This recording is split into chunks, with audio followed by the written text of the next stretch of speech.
discover new life and new civilizations, to boldly go where no man has gone before.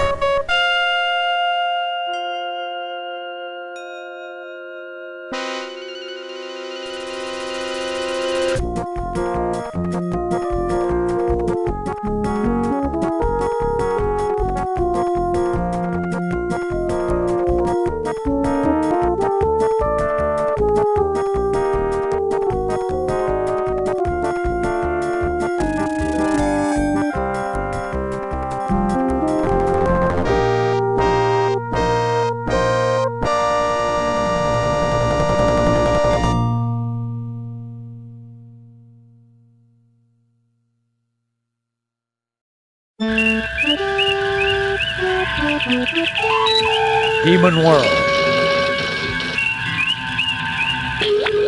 Though the Enterprise's primary mission is peaceful exploration, the galaxy holds many surprises. To be prepared, we are conducting a mock battle with the USS Republic. Captain Patterson reports the Republic is in position and ready to begin, Captain. The Republic is arming weapons and raising shields. I suggest we do the same, Captain. Arming weapons. Raising shields. Target analysis off.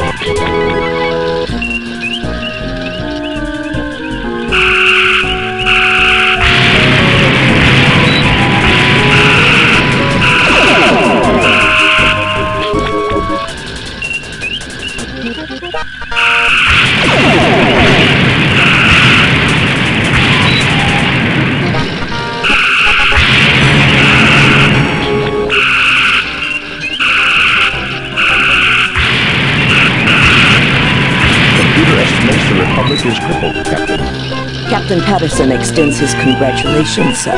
Lowering shields and disarming weapons. Message coming in from Starfleet. On screen, Lieutenant. Jim, the Enterprise is ordered to travel to Pollux 5. The natives report that alien life forms have been attacking the settlers near a mine at Mount Idle. You are to report to the High Prelate of the colony. The settlers are members of the Acolytes of the Stars sect. The description of the attackers vary, but all say that the attackers resemble creatures from many Earth religions known as demons. Starfleet wants you to determine the nature of these creatures and to resolve the situation without bringing harm to the colonists. Starfleet out.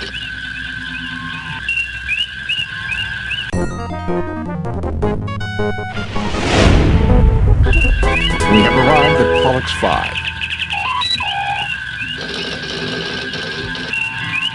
Entering standard orbit. Pollux 5 has recently emerged from an ice age, sir. It's spring at the moment, cool but tolerable. Sensors indicate previously documented flora and fauna. Nothing unusual.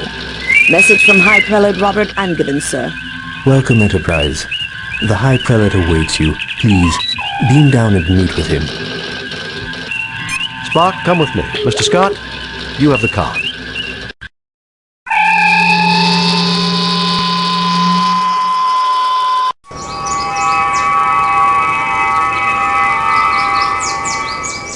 This is so much better, gentlefolk. We are honored at your presence, and hope you will find peace here in our haven. Captain, the flora on this planet is very interesting. I wonder how useful it may be for medicinal purposes. I'm Captain James T. Kirk of the USS Enterprise. We have received word that alien life forms are creating problems at your mining facilities at Idle Mountain. Tell me more. Most High Prelate Angevin, I am honored to meet you. I consider it my divine duty to assist you in any possible way with the spawn of the devil. Been seeing ghosts and boogeymen, eh? I find that a little hard to believe. I'm Captain James T. Kirk. Certainly, Captain Kirk. Not aliens per se. We have encountered what we believe are demons at Idle Mountain. Creatures surely emerging from the very gates of hell. Our God would not test us thus without reason. So we believe your might and insight are our God's method to help us discover what is going on. Aside from seeing demons, has any hard data been collected? Any evidence I could see? Demons, gates of hell, this is the 23rd century. Aside from seeing... A skeptic would consider everything merely anecdotal or unproven. My people will gladly tell you their own stories, so you need not hear it secondhand through me. What can you tell me about the mine itself? You're wasting the time of a starship capable of destroying this planet with campfire stories? No wonder you were dumped out here in the middle of nowhere. What can you tell me about... The area is exceptionally stable tectonically, and easy for our machinery to work in, praise God. We've mined for hafnium and a variety of useful trace elements. The deeper we dig, however, the more anomalous the variety of minerals seems to be. Our Ignatius brother Stephen has his own theories about why this might be. Either way, the anomalies inspired Brother Candry to conduct studies inside the mine. Yesterday, he reported discovering a strange door. A gate to hell, surely, for the demons caused a cave-in immediately. Candry was trapped, unconscious, and the demons prevent us from rescuing him. We can only hope he is still alive. Thank you for your courtesy, Kirk. May you receive the guidance and protection of our God as you complete this divine mission.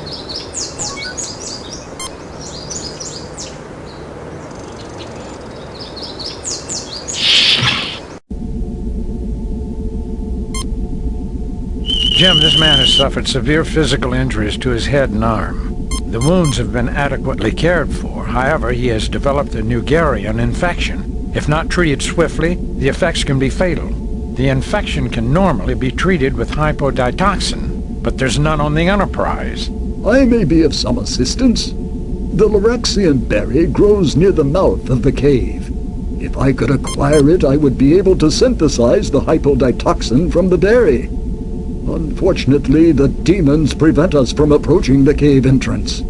Perhaps you could retrieve it for me.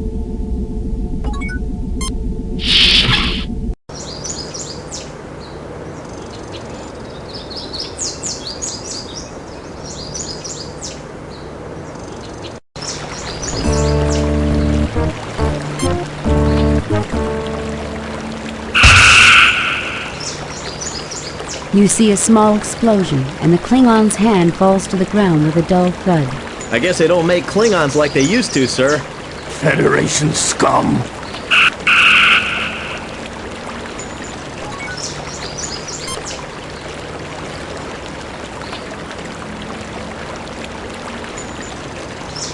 Captain, we registered phaser fire and an unknown energy beam. Is everyone okay? We're fine. Did you register any disruptor fire? No, Captain. Why? Are there Klingons down there? No, just an idea. Kirk out. Fascinating. I begin to suspect that we have stumbled upon something that the colonists would never have uncovered. What is it, Spock? I wish to gather further data before making a definite conclusion, Captain. You take the Klingon's detached hand. This is not a Klingon, Captain. Not a real one. It is an organic construct, an android-like robot. It looks like a Klingon, but the appearance is entirely superficial.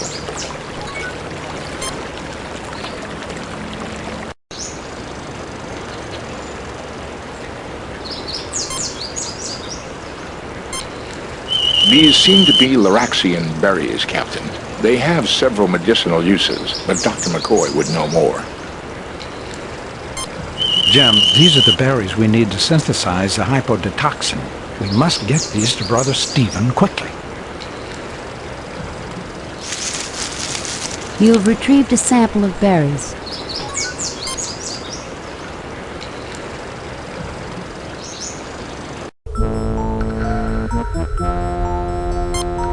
Assume firing positions.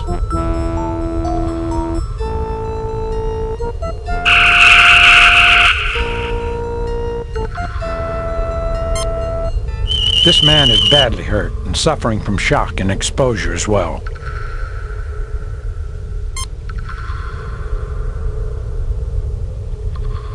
It was a near thing, but he'll live.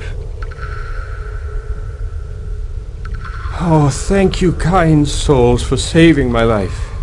Let me rest here for a little before returning to report this miracle to Prelate Angiven. Fascinating, Captain. This door is made of an unknown material. It is clearly built by an alien race we have no knowledge of. It appears to be a security lock designed to open the door when the correct handprint is registered.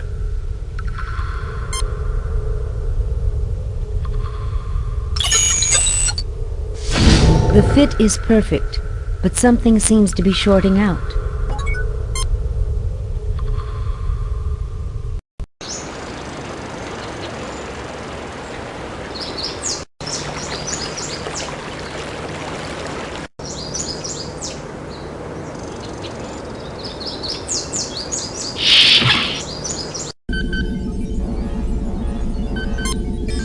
The settings on the Ardak 4 have already been adjusted.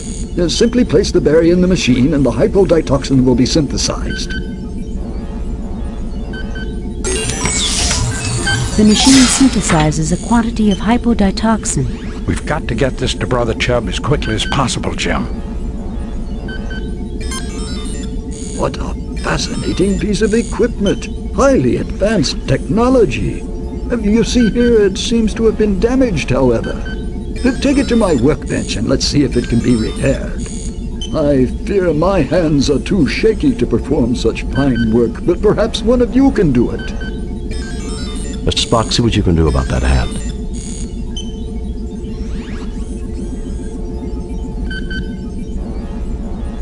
This machinery is delicate, but I have managed to repair the circuitry.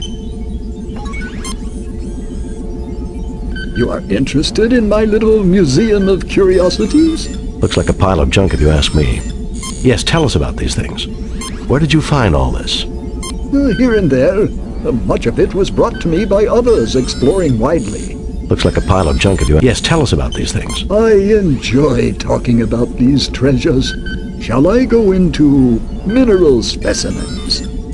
True curiosities, nothing more. I think they're very pretty, don't you? Shall I go into mineral specimens? Meteorite.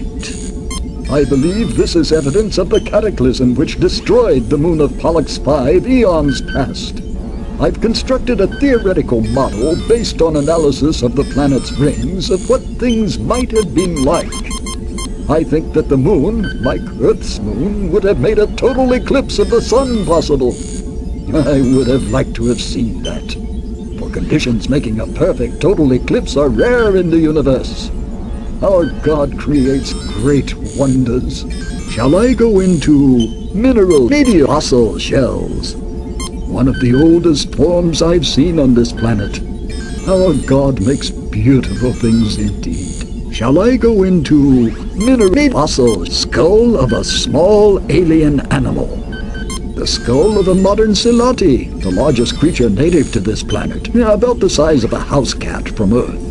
The Salatis combine a rather insectoid pattern with four-legged reptilian form, including praying mantis-like forelimbs. Shall I go into mineral meteor skull twist of metal? This chunk of rock is a greatly weathered example of a vanadium tungsten alloy, which doesn't occur naturally. It is my best evidence that the area was previously inhabited. Shall I go into... or would you rather move on to something else? Very well. I can't imagine why, but if you have a further interest in any of this, take what you like. But please remember to return my treasures when you're done with them.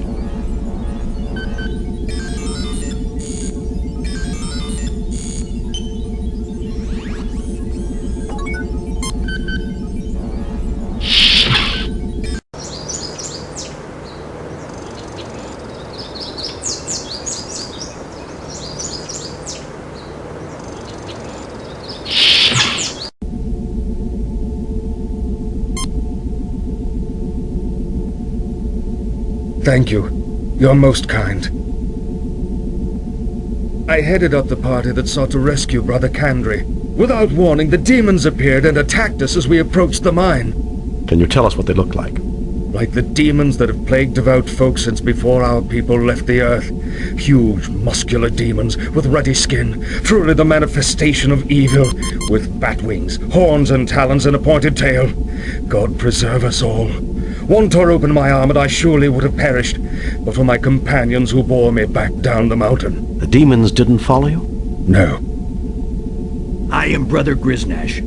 I went up the mountainside in solitary prayer, seeking to face my fears. Indeed, I found them. A bellowing Krognik demon with sharp teeth and a long snout descended upon me in a rush of wind. Captain, a Krognik demon has a decidedly wolfish appearance.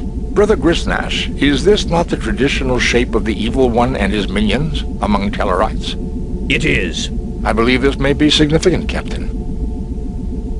Brother Kandri was, or is, my partner. I was on the communications link when the demons caused the rockfall and silenced him. He said he'd found a strange door with devilish writing. Truly, He came upon the gate of hell itself. I am Brother Stephen, an Ignatiate following the holy teachings with mind and soul alike. I believe the anomalous mineral readings in combination with evidence of ancient disturbances in this otherwise highly stable geologic location indicates previous habitation of the region eons ago. Why, Spot, you two should get along fine. He sounds just like you.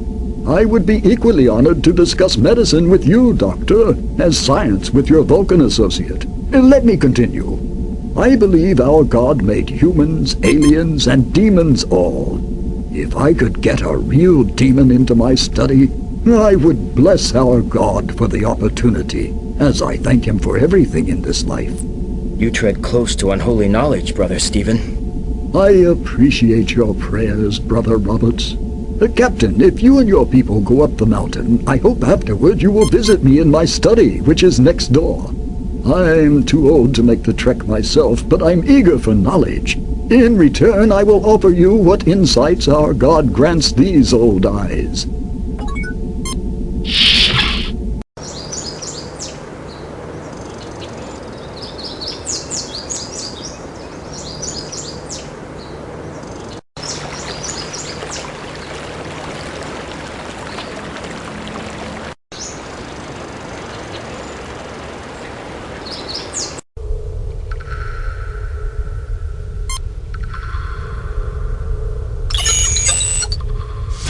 The hand circuitry triggers a connection and the door opens.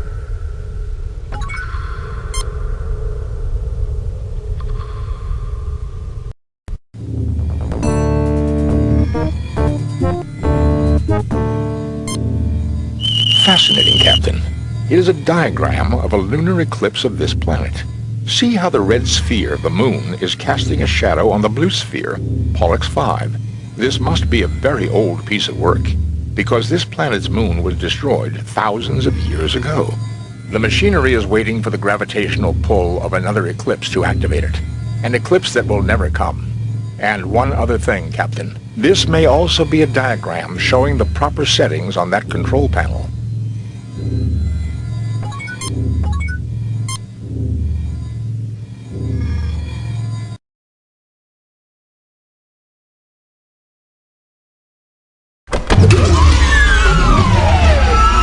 Welcome to our home. Thank you for repairing our somnambutron. Stop. You're trespassing on Federation territory. I welcome you on behalf of the United Federation of Planets. Who are you? Where you come from? We did fix your machine. Can we write the repair bill off against rent on this land? I welcome you on behalf... We call ourselves Nowians. Thousands of years ago, we saw that meteor impacts were going to cause an ice age. We created this huge underground shelter to preserve our race, keeping us in suspended animation until the planet had recovered. We programmed the machinery to revive us at the next eclipse, but we did not count on the destruction of our moon. Some advanced civilization. Perhaps you can tell us about the demons. Perhaps you can tell... The demons, as you call them, are created by a machine designed to keep intruders away from our sleep chambers. It pulls from the minds of any approaching creature their most feared enemy and produces replicas to scare them away. For you and your crew, it was Klingons. For the Tellarites, a wolf demon. And for the other humans, a demon from their religion. On behalf of my people, thank you for waking us. I will turn off the machinery which creates our guardians, so that they no longer bedevil those with whom we now share our home. Oh, woe! Alas! The key is missing. I can do nothing. Even we will suffer the attacks of our own guardians unless the key can be found. I implore you, if you can help, please do so. Jim, think about that skull we picked up from Brother Stephen. Now look at this alien. See the resemblance? A child?